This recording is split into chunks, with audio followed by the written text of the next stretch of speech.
ರೇಷ್ಮೆ ಅಂದ್ರೇನೆ ಒಂದು ರೀತಿ ವಿಶೇಷ, ನಯವಾದ, ಹೊಳೆಯುವ, ಐಷಾರಾಮಿ ಬಟ್ಟೆ ಅಲ್ವಾ? ಇದು ಪ್ರಪಂಚದಲ್ಲೇ ಅತ್ಯಂತ ಬೆಲೆಬಾಳುವ ನೈಸರ್ಗಿಕ ನೂಲುಗಳಲ್ಲಿ ಒಂದು. ಆದರೆ ಈ ಅದ್ಭುತವಾದ ವಸ್ತುವನ್ನ ಒಂದು ಸಣ್ಣ ಹುಳು ಹೇಗ್ತಾನೆ ಸೃಷ್ಟಿಸುತ್ತೆ ಅಂತ ಎಂದಾದ್ರೂ ಯೋಚನೆ ಮಾಡಿದಿರಾ? ಸರಿ, ಇದೇ ಪ್ರಶ್ನೆಗೆ ಉತ್ತರ ಹುಡ್ಕೋಣ ಬನ್ನಿ. ರೇಷ್ಮೆ ಹುಳುವಿನ ಸಾಕಣೆ ಪ್ರಕ್ರಿಯೆಯನ್ನ ನೋಡೋಣ. ಇದು ಪ್ರಕೃತಿಯ ಒಂದು ಅದ್ಭುತ ಕಥೆ ಅಂದ್ರೆ ತಪ್ಪಾಡಲ್ಲ.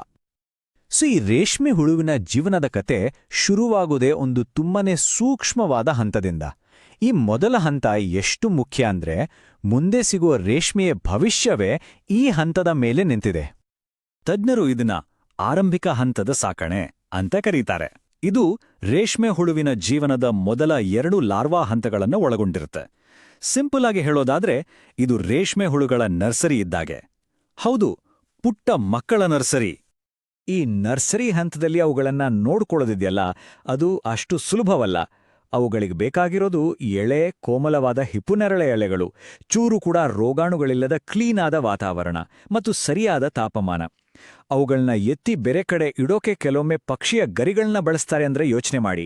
ಅಕ್ಷರಶಃ ಒಂದು ಪುಟಾಣಿ ಮಗುವನ್ನ ನೋಡ್ಕೊಂಡಾಗೆ. ಅದಕ್ಕೆ ಹೇಳೋದು, ಇಲ್ಲಿ ಹಾಕೋ ಅಡಿಪಾಯ ಎಷ್ಟು ಗಟ್ಟಿಯಿರುತ್ತೋ ಮುಂದೆ ಸಿಗೋ ರೇಷ್ಮೆಯ ಗುಣಮಟ್ಟ ಕೂಡ ಅಷ್ಟೇ ಚೆನ್ನಾಗಿರುತ್ತೆ. ಎಲ್ಲವೂ ಶುರುವಾಗೋದೇ ಇಲ್ಲಿಂದ. ತಜ್ಞರು ಏನೇಳ್ತಾರೆ ಗೊತ್ತಾ? ಈ ಹಂತದಲ್ಲಿ ಒಂದು ಸಣ್ಣ ನಿರ್ಲಕ್ಷ್ಯ ತೋರಿದ್ರೂ ಸಾಕು, ಹುಳುಗಳ ಬೆಳವಣಿಗೆ ಕುಂಠಿತ ಆಗುತ್ತೆ, ರೋಗಗಳಿಗೆ ತುತ್ತಾಗುತ್ತೆ. ಅಂದ್ರೆ ಒಂದು ಸಣ್ಣ ತಪ್ಪು ಇಡೀ ಬೆಳೆಯನ್ನೇ ನಾಶ ಮಾಡಬಲ್ಲದು. ಸರಿ, ಈ ಸೂಕ್ಷ್ಮವಾದ ನರ್ಸರಿ ಹಂತ ಮುಗಿದ ಮೇಲೆ ರೇಷ್ಮೆ ಹುಳು ತನ್ನ ಜೀವನದ 2ನೇ ಅತೀ ರೋಚಕ ಹಂತಕ್ಕೆ ಕಾಲಿಡುತ್ತೆ. ಇಲ್ಲಿಂದ ಶುರುವಾಗುತ್ತೆ ನೋಡಿ ಅಸಲಿ ಆಟ. ಇದನ್ನ ಪ್ರೌಢ ಹಂತದ ಸಾಕಣೆ ಅಂತಾರೆ. ಈ ಟೈಮ್ನಲ್ಲಿ ರೇಷ್ಮೆ ಹುಳು ಇದೆಯಲ್ಲ, ಅದರ ಬೆಳವಣಿಗೆಯ ವೇಗವನ್ನ ನೋಡಿದ್ರೆ ನಿಜಕ್ಕೂ ದಂಗಾಗ್ತೀವಿ. ಬನ್ನಿ ಕೆಲವು ನಂಬರ್ಸ್ ನೋಡೋಣ, ಆಗ ನಿಮ್ಗೆ ಅರ್ಥ ಆಗತ್ತೆ. ಮೊದಲನೇ ಶಾಕಿಂಗ್ ವಿಷಯ, ಒಂದು ರೇಷ್ಮೆ ಹುಳು ತನ್ನ ಪೂರ್ತಿ ಜೀವನದಲ್ಲಿ ತಿನ್ನೋ ಆಹಾರದಲ್ಲಿ ಬರೋಬ್ಬರಿ 94% ಈ ಪ್ರೌಢ ಹಂತದಲ್ಲೇ ತಿಂದು ಮುಗಿಸುತ್ತೆ. ಅಬ್ಬಾಬಾ! ಅಷ್ಟೇ ಅಲ್ಲ, ಈ ಹಂತದಲ್ಲಿ ಅದರ ದೇಹದ ಗಾತ್ರ ಇದೆಯಲ್ಲ, ಸುಮಾರು 29 ಪಟ್ಟು ದೊಡ್ಡದಾಗುತ್ತೆ. ಯೋಚನೆ ಮಾಡಿ, 29 ಪಟ್ಟು. ಆದ್ರೆ ಎಲ್ಲಕ್ಕಿಂತ ಮುಖ್ಯವಾದ ಅತಿ ಹೆಚ್ಚು ಬೆಳೆಯೋ ಭಾಗ ಅಂದ್ರೆ ಅದರ ರೇಷ್ಮೆ ಗ್ರಂಥಿ, ಅಂದ್ರೆ ರೇಷ್ಮೆಯನ್ನ ಉತ್ಪಾದಿಸೋ ಫ್ಯಾಕ್ಟ್ರಿ. ಅದು ಸರಿಸುಮಾರು 200 ಪಟ್ಟು ದೊಡ್ಡದಾಗುತ್ತೆ. ಈ ಬೆಳವಣಿಗೆ ನಮಗೆ ಅತ್ಯುತ್ತಮ ರೇಷ್ಮೆ ಗೂಡು ಸಿಗೋಕೆ ಕಾರಣ. ಹಾಗಾದ್ರೆ ಈ 2 ಹಂತಗಳನ್ನ ಒಟ್ಟಿಗೆ ಇಟ್ಟು ನೋಡಿದ್ರೆ ವ್ಯತ್ಯಾಸ ಎಷ್ಟಿದೆ ಅಂತ ಗೊತ್ತಾಗತ್ತೆ. ಬನ್ನಿ ಒಂದ್ಸಲ ನೇರವಾಗಿ ಹೋಲಿಕೆ ಮಾಡಿಯೇ ಬಿಡೋಣ. ನೋಡಿ, ಮೊದಲನೇ ಹಂತದಲ್ಲಿ ಹುಳು ತುಂಬಾನೇ ಸೂಕ್ಷ್ಮ, ಸೆನ್ಸಿಟಿವ್ ಆಗಿರುತ್ತೆ.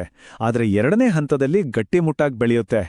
ಇನ್ನು ಹಸುವಿನ ವಿಚಾರಕ್ಕೆ ಬಂದ್ರೆ ಅಜಗಜಾಂತರ ವ್ಯತ್ಯಾಸ.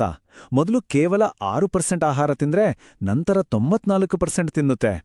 ಇದರಿಂದ ಅವುಗಳಿಗೆ ಬೇಕಾದ ಜಾಗ, ಅವುಗಳನ್ನ ನೋಡ್ಕೊಳ್ಳೋಕೆ ಬೇಕಾದ ಕೆಲಸಗಾರರ ಶ್ರಮ ಎಲ್ಲವೂ ಜಾಸ್ತಿಯಾಗುತ್ತೆ. ಆ 94% ಅನ್ನೋದು ಬರೀ ನಂಬರ್ ಅಲ್ಲ, ಅದರ ಪ್ರಮಾಣ ಎಷ್ಟಿದೆ ಅಂತ ನೀವೇ ನೋಡಿ ಈ ಚಾರ್ಟ್ನಲ್ಲಿ. ಮೊದಲನೇ ಹಂತದ ಬಾರ್ ಎಷ್ಟು ಚಿಕ್ಕದಿದೆ, 2ನೇ ಹಂತದ್ದು ಎಷ್ಟು ದೊಡ್ಡದಿದೆ ಅಂತ ಗಮನಿಸಿ. ವ್ಯತ್ಯಾಸ ಸ್ಪಷ್ಟವಾಗಿ ಕಾಣಿಸುತ್ತೆ ಅಲ್ವಾ? ಸರಿ, ಇಷ್ಟೆಲ್ಲ ನೋಡಿದ್ವಿ.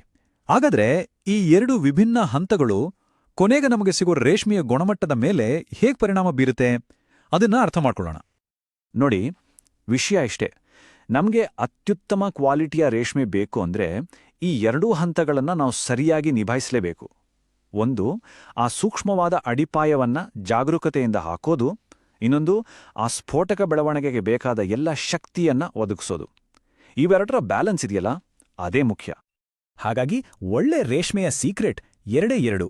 ಒಂದು, ಅಡಿಪಾಯವನ್ನ ಪ್ರೀತಿಯಿಂದ ಪೋಷಿಸೋದು. 2, ಆ ಬೆಳವಣಿಗೆಗೆ ಸರಿಯಾದ ಇಂಧನವನ್ನ ತುಂಬೋದು.